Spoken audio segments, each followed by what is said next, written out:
On en parlait il y a quelques instants avant la publicité de cette affaire Liana qui choque la France et les Français à juste titre. Alors c'est vrai que le pouvoir politique n'hésite pas à cibler clairement la justice. Est-ce qu'on peut vraiment leur en vouloir, Mathieu Hauck ? Parce que on voit que de plus en plus, on en parlait, il y a une défiance, mais enfin, il y a de plus en plus de loupés. Alors là, on discutait justement sur le manque de moyens. Alors c'est vrai que le budget de la justice a augmenté. Il est passé de 6,9 milliards à l'arrivée d'Emmanuel Macron en 2017 à 10 milliards et demi environ en 2025. Sauf que quand vous comparez avec les effectifs de la justice à la moyenne de l'Union européenne, mais on est totalement, pardonnez-moi cette expression, aux fraises. Hein.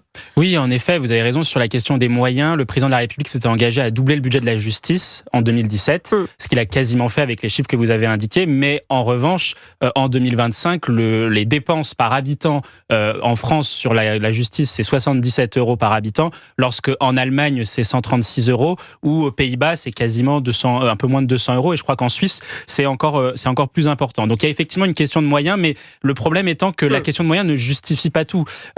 Surtout pas dans cette affaire. Et surtout pas dans cette affaire-là spécifiquement, qui est plutôt un sujet, même pas forcément d'organisation, mais de doctrine, c'est-à-dire de philosophie. Et vous savez, on dit souvent que lorsque une société évolue, il faut que le droit évolue et accompagne l'évolution de la société, ou que la doctrine accompagne l'évolution de la société. Par exemple, la société est plus progressiste, on accorde des droits, toujours de nouveaux droits. Or, le problème est que ici, les violences faites contre les enfants, par exemple, augmentent dans notre pays. Vous l'avez rappelé tout à l'heure de manière scandaleuse. 160 000 Et pour violences autant, sexuelles par an. exactement. Et pour autant, le droit, la philosophie du système judiciaire ne s'est pas adapté à cette évolution des menaces qui pèsent sur nos enfants. Et ça, c'est insupportable. Et je veux terminer dessus. Quand on lit le message, enfin, j'ai le message sous les yeux de la mère de Maëlys, qui a été également, qui est une des victimes, une des nombreuses enfants victimes récemment par des criminels. Elle dit, mais combien faudra-t-il encore d'enfants assassinés pour que la justice française et l'État agissent? Mais je vais vous dire, le problème, c'est que ça peut se reproduire.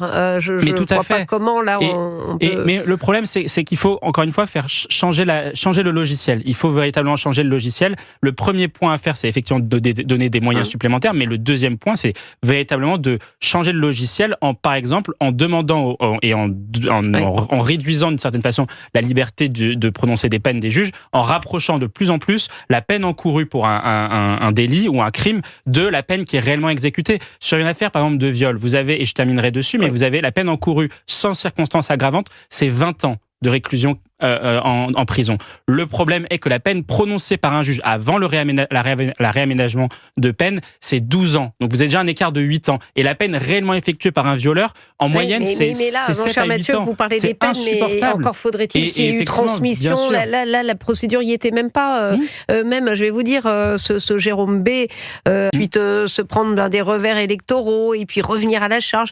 Et que éventuellement, après, les Français jugeraient, eux, si vous êtes prêt à être président de la République, aller au suffrage universel. C'est vrai que c'est une autre époque, hein, Mathieu, que vous n'avez pas connue, vous. Non, du tout, en effet. Alors, oui, moi, j'ai un peu grandi avec, moi, plutôt Hollande, donc dans cette génération. Mais c'est vrai qu'on peut dire qui est de la même génération, qui est d'ailleurs de la même région, corrézien. D'ailleurs, on a... Et d'ailleurs, Bernadette Chac était élue du Conseil général, donc l'instance du département de Corrèze, et c'est aussi une des dernières femmes, c'est la dernière femme, de mémoire, qui a été première dame, qui a été élue par le suffrage universel des Français, c'est quand même à souligner. Et effectivement, derrière sa disparition, j'y vois aussi une disparition d'une certaine idée de la France et d'une certaine classe et d'une élégance à la française. Et tout à l'heure, Elliot disait effectivement qu'on a du mal aujourd'hui, enfin on peut avoir du mal parfois à estimer, en tout cas d'un point de vue français, à estimer les élites, parce qu'aussi une partie des élites n'accomplissent plus l'objectif de ce que sont et de ce que doivent être les élites, c'est-à-dire incarner le pays dans ce qu'il a de plus beau, parce que la France est quand même un des plus beaux pays du monde, et incarner une forme d'élégance et de tradition de la bourgeoisie française, ce qu'elle faisait parfaitement bien, je trouve. Et quand on a des élites qui n'incarnent plus et qui ne sont plus désirables, entre guillemets, forcément, elles sont beaucoup moins. Elliot Maman. Et d'ailleurs, vous disiez